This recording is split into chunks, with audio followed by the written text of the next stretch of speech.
प्रबुद्ध होने का अर्थ उपलब्धियों की आकांक्षाओं से मुक्त हो जाना है, परम आनंद में डूब जाना है, कुछ होने का भाव मिट जाना है और स्वयं को परमात्मा के अंश के रूप में महसूस करना है। सुप्रभात, मैं हूं प्रतिबिंब शर्मा आपके साथ। सबसे पहले नजर मुख्य गतिविधियों पर।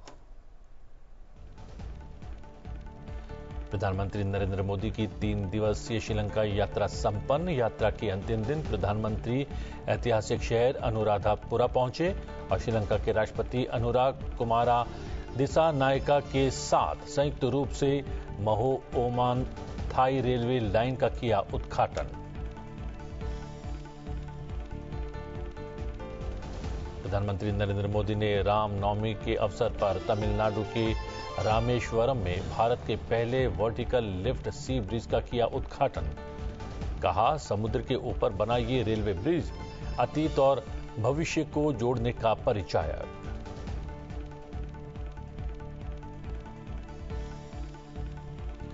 राष्ट्रपति द्रौपदी मुर्मू पुर्तगाल और स्लोवाकिया की राजकीय यात्रा पर। 2.5 दशक के बाद कोई भारतीय राष्ट्रपति कर रहा है पुर्तगाल और स्लोवाकिया की यात्रा। दोनों देशों के साथ संबंधों को मजबूत करना यात्रा का उद्देश्य। एआई रेगुलेशन और इनोवेशन के बीच संतुलन आवश्यक, बोले उपराष्ट्रपति जगदीप धनखड़। राज्यसभा सांसद सुजीत कुमार लिखित पुस्तक एआई ऑन ट्रायल का विमोचन करते समय प्रकट किए विचार।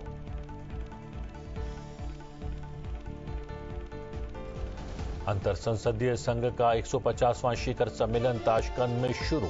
शिखर सम्मेलन में भारतीय संसदीय शिष्टमंडल का नेतृत्व करते हुए लोकसभा अध्यक्ष ओम बिरला ने कहा, भारतीय संविधान में सभी की प्रगति की भावना पर दिया गया है जोर।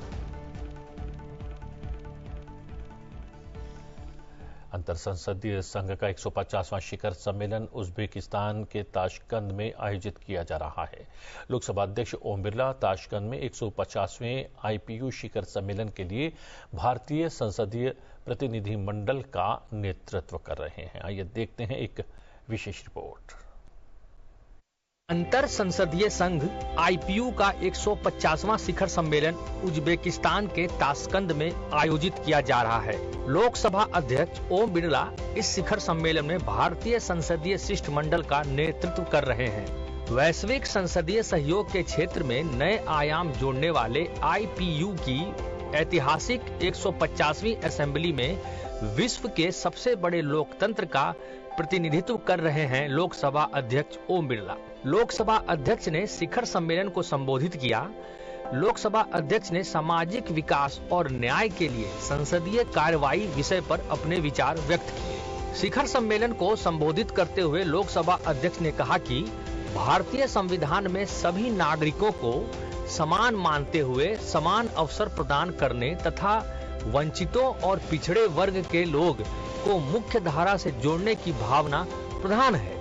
आईपीयू की इस असेंबली के लिए चुना गया विषय भारतीय संस्कृति, परंपरा और जीवन दर्शन में बसी वसुधैव कुटुंबकम की भावना का विस्तार है। भारतीय संविधान में सभी नागरिकों को समान मानने, उन्हें समान अवसर प्रदान करने तथा वंचित और पिछड़े लोगों को प्रगति की मुख्य धारा से जोड़ने की भावना प्रधान है। भारत की संसद ने हाल ही के वर्षों में ऐसे अनेक विधेयक पारित किए हैं जो सामाजिक न्याय एवं सुरक्षा तथा सभी वर्गों के समावेशन को बढ़ावा देते हैं। हमारी संसद ने दिव्यांगजन अधिकार अधिनियम 2016, ट्रांसजेंडर पर्सन एक्ट 2019, नारी शक्ति वंदन अधिनियम 2023 जैसे विधान बनाकर देश में सभी वर्गों के हितों को संरक्षित करने के प्रभावी उपाय किए हैं। साथ ही असंगठित क्षेत्र में काम करने वाले कामगारों के कल्याण एवं सामाजिक सुरक्षा के लिए नए श्रम कानून एवं संहिता बनाई है। भारतीय दंड संहिता को भारतीय न्याय संहिता में प्रतिस्थापित कर हमने न्याय की प्राथमिकता को स्थापित किया है। भारत की संसदीय समितियां मिनी पार्लियामेंट के रूप में काम करती हैं। ये सामाजिक सुरक्षा, सामाजिक न्याय, आर्थिक सशक्तिकरण तथा जन कल्याण से जुड़ी नीतियों और योजनाओं की समीक्षा करती है तथा उसके बेहतर एग्जीक्यूशन के लिए सुझाव देती है तथा अनुदानों की मांगों की स्वीकृति प्रदान करने की अनुशंसा भी करती है। भारत की संसद ने हाल ही के वर्षों में ऐसे अनेक विधेयक पारित किए हैं जो सामाजिक न्याय और सुरक्षा तथा सभी वर्गों के समावेशन को बढ़ावा देते हैं। लोकसभा अध्यक्ष ने कहा कि हम विकसित भारत 2047 के लक्ष्य की ओर तेजी से आगे बढ़ रहे हैं। भारत आज विश्व की 5वीं सबसे बड़ी अर्थव्यवस्था है और विश्व की तीसरी सबसे बड़ी अर्थव्यवस्था बनने की ओर अग्रसर है। हम विकसित भारत 2047 के लक्ष्य की ओर बढ़ रहे हैं। भारत आज विश्व की 5वीं सबसे बड़ी अर्थव्यवस्था है और विश्व की तीसरी सबसे बड़ी अर्थव्यवस्था बनने की ओर अग्रसर है। एक्सीलेंसी, आज भारत इनोवेशन में, एआई में, स्टार्टअप में, अंतरिक्ष, रक्षा प्रौद्योगिक, आईटी तथा फिनटेक, फार्मा आदि क्षेत्रों में विश्व में अग्रिम भूमिका निभा रहा है। हमने दुनिया की सबसे बड़ी health insurance scheme Ayushman Bharat प्रधानमंत्री जन आरोग्य योजना लागू की है। इस योजना के अंतर्गत भारत की आर्थिक रूप से निचली 40% जनसंख्या के लगभग 550 मिलियन लोगों को निःशुल्क स्वास्थ्य बीमा प्रदान किया है। एक्सीलेंसी, मुझे विश्वास है कि इस महासभा में हम सभी सामाजिक न्याय एवं विकास के क्षेत्र में विश्व भर के संसदों के आपस में इनोवेशन से, बेस्ट प्रैक्टिसेस से एवं एक्सपीरियंस शेयरिंग से गहन महंतन विचार विमर्श के साथ इस समस्याओं का समाधान निकाल सकते हैं। लोकसभा अध्यक्ष ने अपने एक्स पोस्ट में लिखा कि आज ताशकंद में वियतनाम की राष्ट्रीय सभा के अध्यक्ष महामहिम त्रान थान मान से मिलकर प्रसन्नता हुई।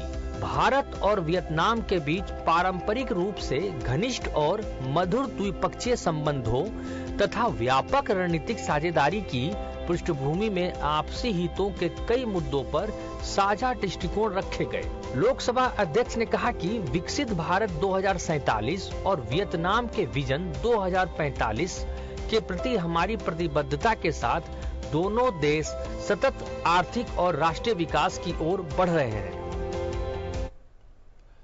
प्रधानमंत्री नरेंद्र मोदी की 2 दिवसीय थाईलैंड यात्रा सफलतापूर्वक संपन्न हो गई है।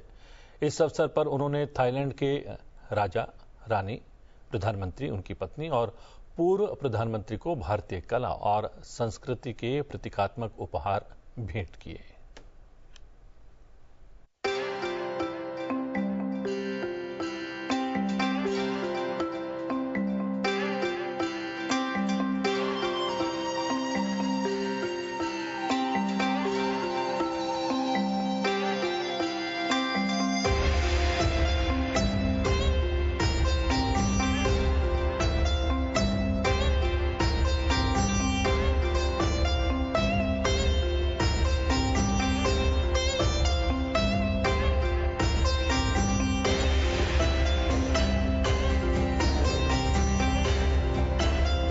भारत की एक्ट ईस्ट पॉलिसी और हमारे इंडो पैसिफिक विजन में थाईलैंड का विशेष स्थान है।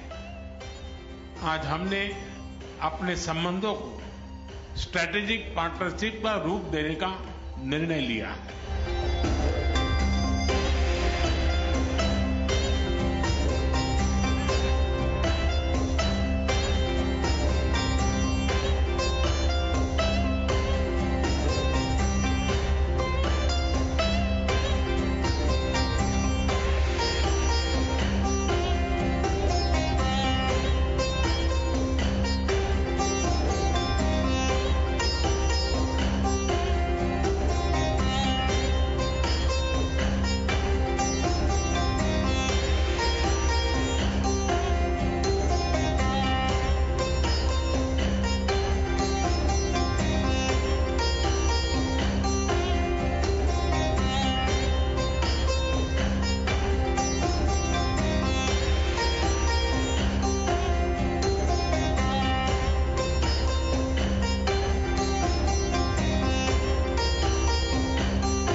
प्रधानमंत्री नरेंद्र मोदी की 3 दिवसीय श्रीलंका यात्रा भी संपन्न हो गई है।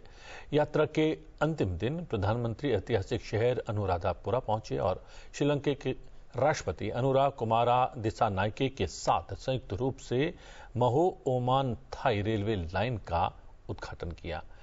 ये परियोजना भारत के सहयोग से विकसित की गई है।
हमारी नेबरहुड फर्स्ट पॉलिसी और विजन महासागर दोनों में श्रीलंका का विशेष स्थान है।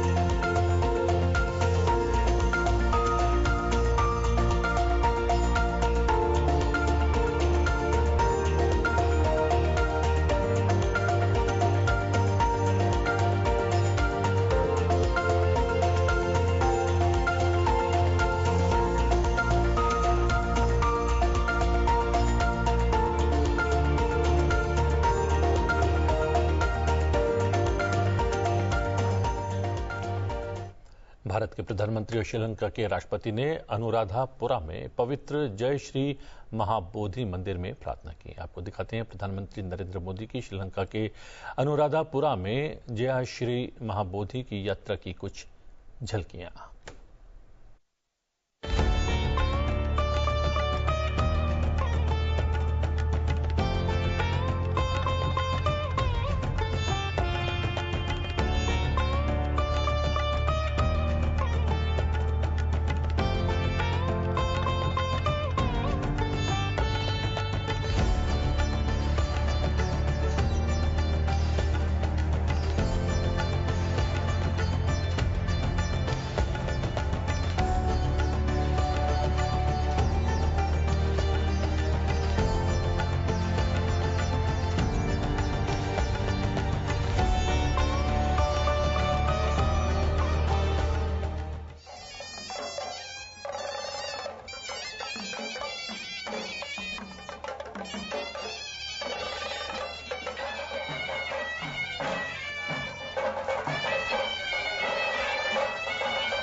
इसके पश्चात प्रधानमंत्री नरेंद्र मोदी ने रामनवमी के अवसर पर तमिलनाडु के रामेश्वरम में भारत के पहले वर्टिकल लिफ्ट सी ब्रिज का उद्घाटन किया। इसके साथ ही उन्होंने राज्य में कई अन्य विकास परियोजनाओं की शुरुआत भी की। समुद्र के ऊपर बना ये रेलवे ब्रिज अतीत और भविष्य को जोड़ने वाला है। देखते हैं विशेष report.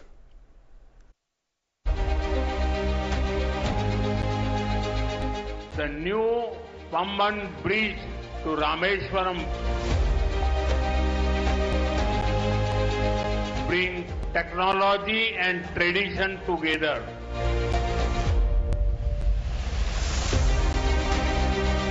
A town that is thousands of years old is being connected by a 21st century engineering wonder.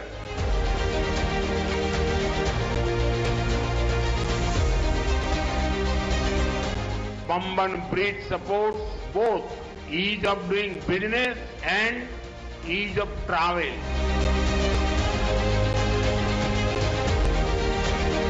विकसित भारत के सफर में तमिलनाडु का बहुत बड़ा रोल है। मैं मानता हूं तमिलनाडु का सामर्थ्य जितना ज्यादा बढ़ेगा, भारत की ग्रोथ उतनी ही तेज होगी।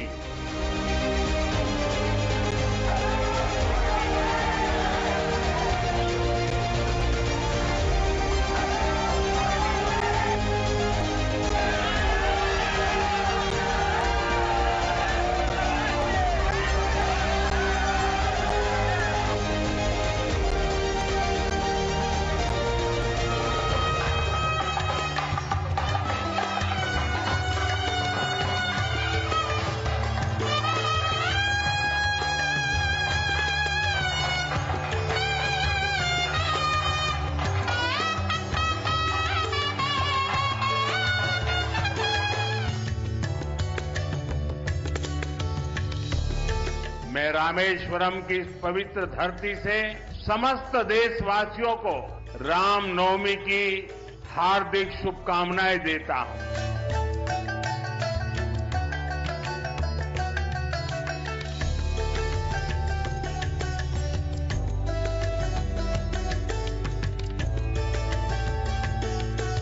I feel blessed that I could pray at the Ramanath Swamy temple today.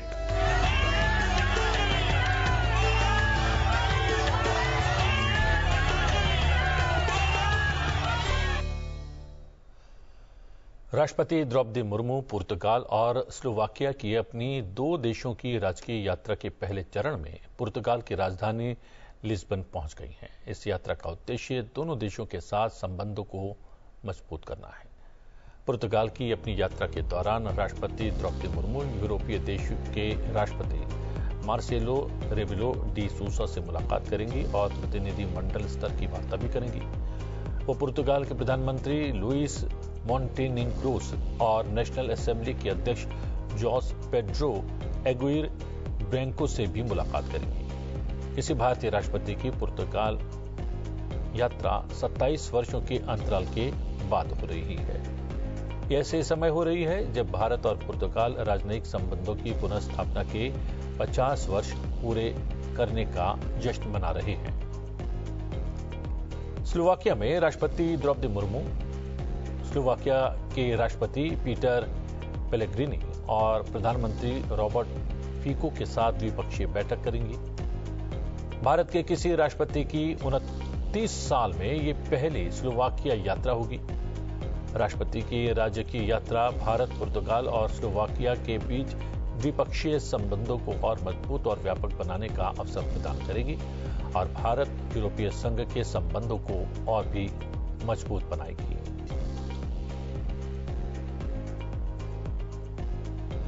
उपराष्ट्रपति जगदीप धनखड़ ने एआई रेगुलेशन और इनोवेशन के बीच संतुलन बनाने की आवश्यकता जताई है। उन्होंने ये बात राज्यसभा सांसद सुजीत कुमार लिखित पुस्तक एआई ऑन ट्रायल का विमोचन करने के दौरान कही।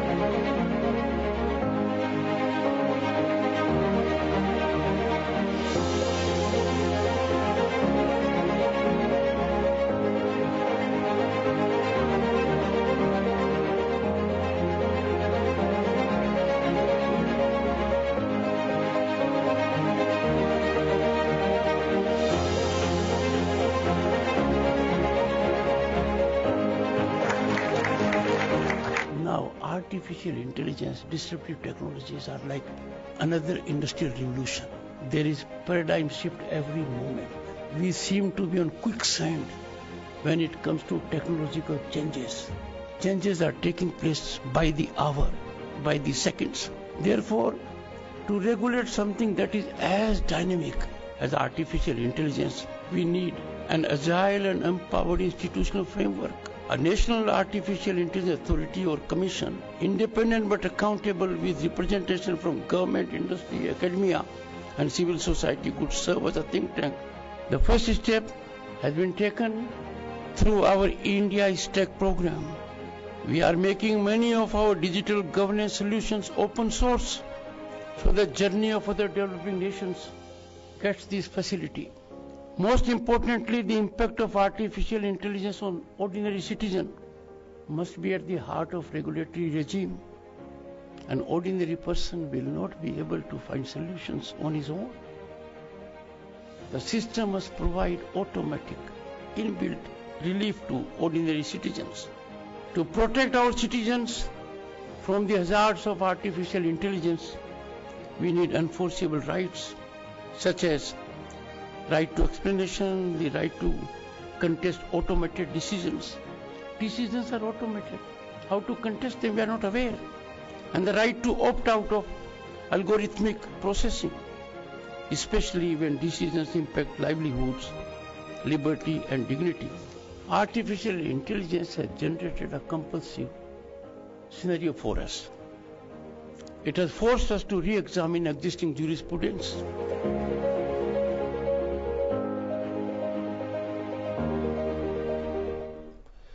केंद्रीय गृह मंत्री अमित शाह इन दिनों 3 दिवसीय जम्मू कश्मीर की यात्रा पर हैं। अपनी यात्रा के पहले दिन गृह मंत्री अमित शाह ने बीजेपी विधायकों और पदाधिकारियों के साथ बैठक की। ये बैठक करीब 2 घंटे तक चली।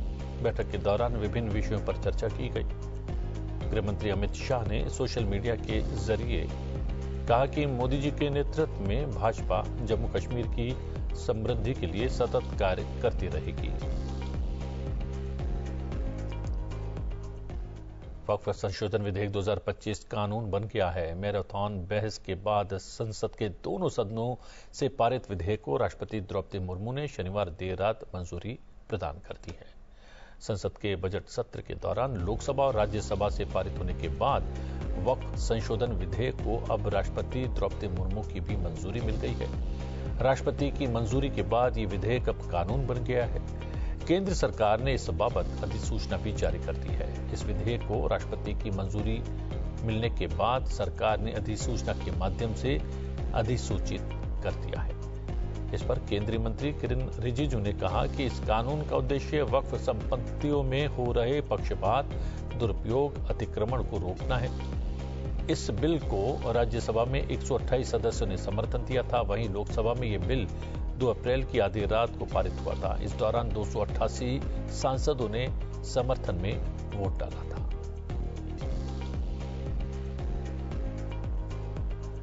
रविवार को देश भर में हर्षोल्लास के साथ मनाई गई रामनवमी। राष्ट्रपति द्रौपदी मुर्मू, उपराष्ट्रपति जगदीप धनखड़, प्रधानमंत्री नरेंद्र मोदी, लोकसभा अध्यक्ष ओम बिरला ने देशवासियों को रामनवमी की शुभकामनाएं दी थी।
सुप्रभात में फिलहाल इतना ही। मुझे दीजिए आज्ञा, बने रहिए संसद टीवी के साथ। नमस्कार।